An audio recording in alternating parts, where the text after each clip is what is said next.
We pulled out I don't know whether you saw the activity, they were making pillowcases, and because the Red Cross have been around and made pillowcases with them so that they can grab them off their pillows, stuff it with things that they love and jump out the window with floods rising.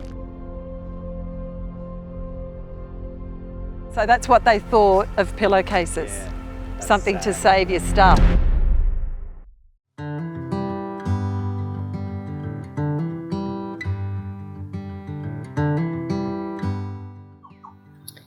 So this program came out of the Cyclone Jasper disaster event that happened up here.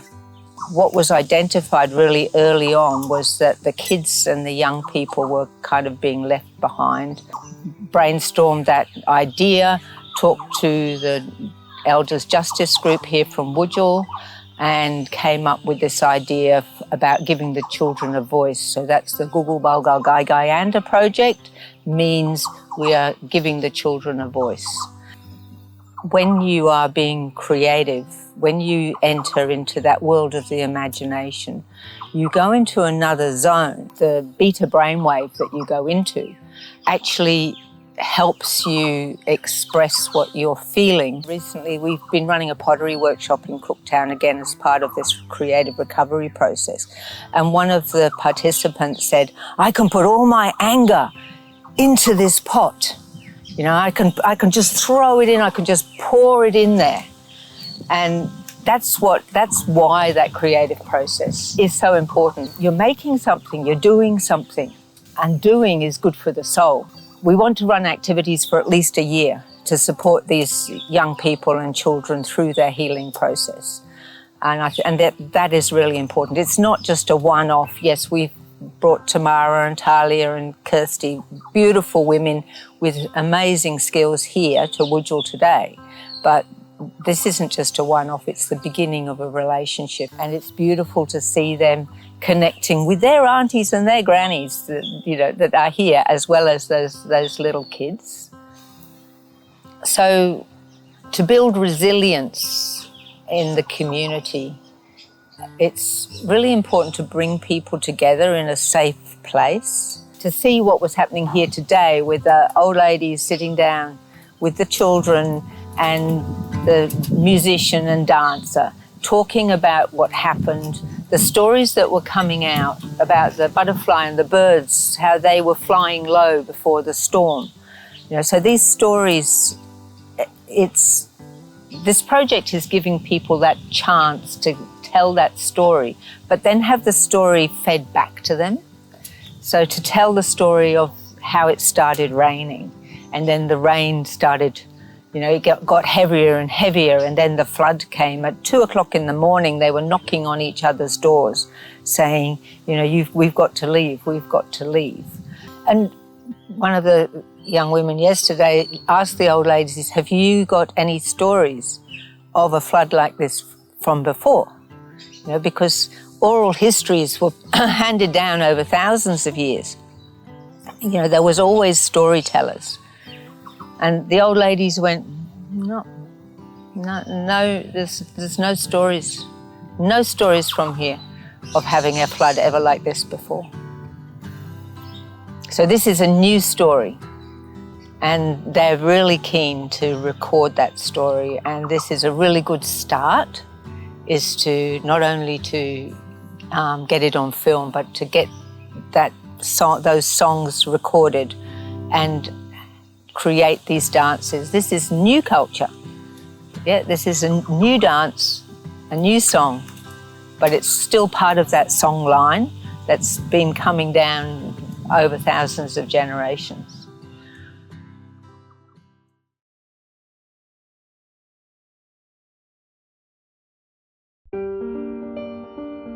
Our program is designed to bring positive experiences to learning and being together, particularly for people that have gone through some kind of trauma or stressful situation. We just provide a whole lot of resources and activities that we have trialled with a lot of different communities. You know, we find that, you know, over the day or over a couple of days, there's a lot more engagement and you see people relax. To help people heal after a disaster, there's lots of strategies. Our strategy is a sort of a creative outlet for young people, not just kids, adults as well. There's a lady we've got today who's feeling like she's got a new thing in her life, a new branch to her kit. If you can provide a lightness in the atmosphere of the project, that's a nice thing. Rain could come at any time, and yeah, people are sort of, should I drive out that way in case I get stuck and separated from my children? Should my children go to school in case we get cut off? You know, it's a very real fear that people have. So in terms of this project helping, you know, recovery after Cyclone Jasper, I think it's an ongoing thing, and there's not going to be one project that's going to provide everything that the people need to recover. I hope the generous funding that, you know, we've received will continue on. That people certainly said that they would like to continue on, and that would be great. I made a balloon cover, and I made a bag, and I made a butterfly, and I made a frog, and I made this. I had fun doing everything.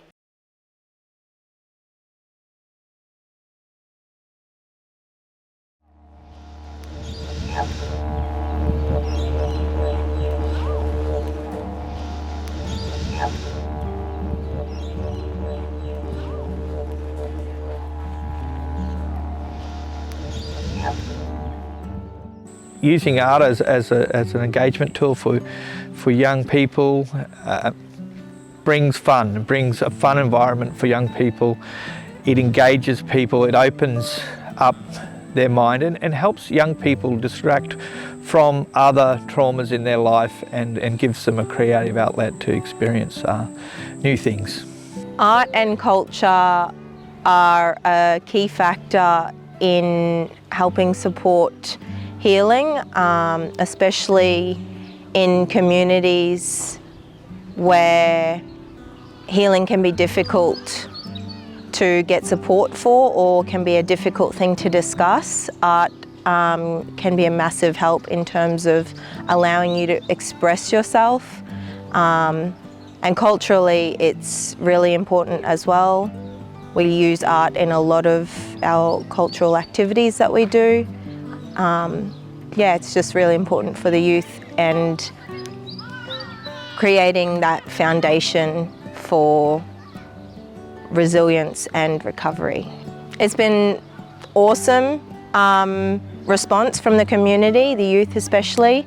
We've had a whole heap of different activities across the 3 different shires going ahead, a massive holiday program that's been organised, and yeah, we've had really good response in terms of attendance and just overall engagement in the activities. The recovery project for me has been a really important part in bringing the youth together.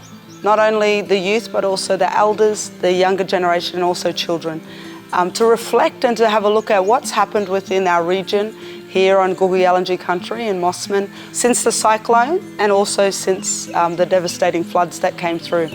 With the project, it's been really important to me because we've been able to hear the voices of the young children. We had a workshop with all the different youth from 13 to 24-year-olds and a few younger children as well that were able to put their input in. These youth come from a whole range of different cultures, not just Aboriginal and Torres Strait Island, but all different cultures from around this area that were able to take from what was in here and what Mossman meant to them, what Kuku Balkal country meant to them, and put it onto paper. So we workshopped the symbols around Torres Strait Island and Aboriginal symbols, and how meeting places, bushberries, hunting, gathering techniques and that sort of thing were able to put down on symbol into a mural with both the men and women coming together at meeting places. The more art avenues that we have and outlets for our young people, I feel that the mental health of our young people will be able to be looked after a lot better than what they are able to do themselves. Community, as someone who's of an older generation to the youth, it's important for us to wrap our supports around these young people. So for our cultural side of things, when it comes to a mural, it's not just about putting paint up on a brick wall. It's all about the story. So collaborating with the young children was really important and it's really special, and elders were also present in capturing their story and what they want to put up there, of course. But the cultural side of things is what mattered the most. I really feel that it needs to be ongoing. Sometimes we can just breeze into a community or come into a space, just do a one-off thing and then off we go again. And then the young people in community are left wondering, what can follow on from this? And I think it's important that we have follow-on projects and not just one-offs. So definitely this project, I would really, really love to see it extend out and carry on over a period of time where then more children, after having a yarn and talking about the mural, are able to then get on board for the next project and the next project and have it continued. Yeah.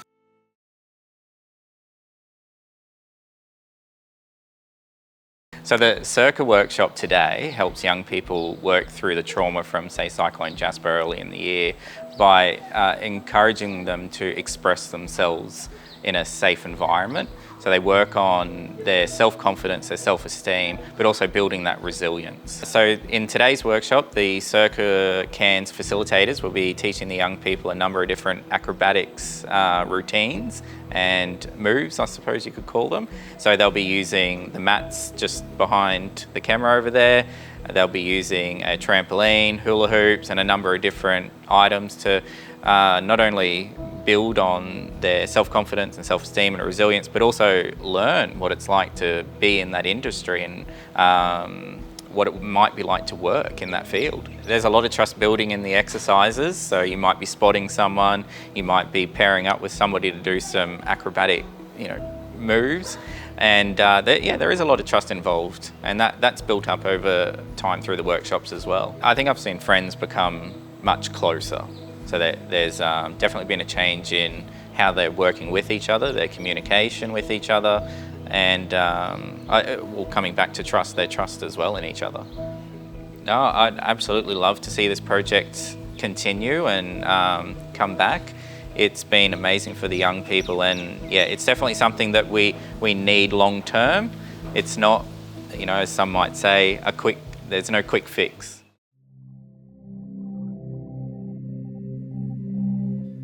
Well, it's good for the kids, We're going to teach them like from old days, where we learn from our grandparents when we're growing up. That's what the children need. But yes, some kids still, talk about it. Still talking about it because we've seen this weather coming, rain. But I still think about nighttime, When I sleep, when I hear rain, I get up, I get funny feeling. We're sitting down and looking at them little birds flying around. But old people used to talk to us about it, But that's what old people used to say, when you see them birds, that's for cyclone coming. When we had the Cyclone Jasper that night, there's no wind, there's no rain. It's a bit funny. Our waterfall used to cry, make noise. You can hear when big flood coming, you can hear that waterfall. It's like cry, but it wasn't happened. There's nothing was happening that night. And that's what we were saying, it was funny. Everybody was surprised. And from that on, when you woke up in the morning, we see all the house under. Some stayed back, not coming back with them. Don't like to see this happen again.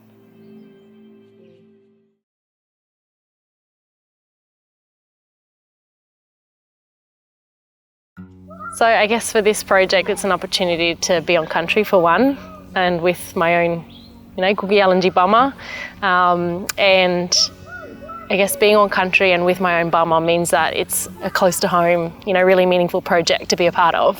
For as long as I can remember, I've been dancing, probably since 12 years old is probably some of my more significant memories socially, and all I knew I wanted to do was dance. And so I went on after high school and auditioned to study a Bachelor of Dance, a full-time dance degree. Look, I think storytelling, dance, art, music is what comes naturally to us as a community. And so being able to just start there is a safe space.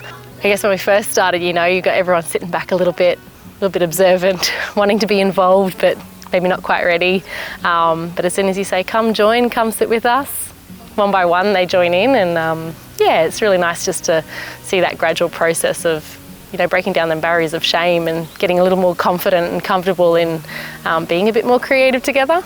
So one activity that I've shared and helped facilitate in this project is, I like to call it a word vomit activity. It doesn't sound too pleasant, but it's a really, fun activity to be able to just have a piece of paper in front of you with a group, with a pen, and just putting down all your words, like word vomit, from the experience, whether that was muddy puddles, whether that was frightened, thunder, flooding, whatever words relate to the experience for them as their group they share. And then from those words being able to turn those verbal words into physical movement to express themselves about that experience. I think when you reflect back to Cyclone Jasper, there is a lot of that, the nerves or being scared or some of those kind of negative words, I would say, that do come up in those reflections. But then being able to, have that brief reflection on that experience, acknowledge it, but then how do we move beyond that into hope and healing? I think that one really important part of culture that's come through on this project is language. Being able to sit and express ourselves verbally. Sometimes we might use English words, but there's many times where we start with Yalnji, which is the language we use in our homes, that we use in our community. And so being able to do that expression, which comes naturally and authentically, and incorporating that into the song we're creating, into the movement that we, translate that expression into. So language has really come through strong. Yeah. Look, in reflecting on just sitting together today, particularly with the elders, just to have that yarn with a cuppa and a feed. The elders have a lot to share, and just having that time spent together, I think, has been really important, and that's something Tamara and I have been reflecting on. I think when it comes to a natural disaster like Cyclone Jasper, there's definitely short-term approaches, but there's also that long-term sustainable approaches that we need to be considerate of and planning for. How do we continue what we've started here? And so I know for one, when we gathered everyone in community today to workshop a song, that song is just, I guess, the starting point, some fuel, perhaps just to, create more of that.